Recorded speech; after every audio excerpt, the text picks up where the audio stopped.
Magandang araw sa inyo mga kapatid. Sa mabuting balita, pinahayag ni Jesus na ang langit at lupa ay lilipas. Ngunit ang kalititang bahagi ng kautusan ay hindi mawawala ng bisa. Ibig sabihin, ang bawat turo, bawat pangaral, bawat kautusan, at bawat salita na ipinahayag ni Jesus sa mabuting balita ay mahalaga. Lahat ito ay makakapagdala sa atin sa kabutihan.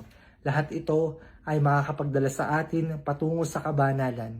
Kaya, huwag mamimili kung ano lamang ang susundin.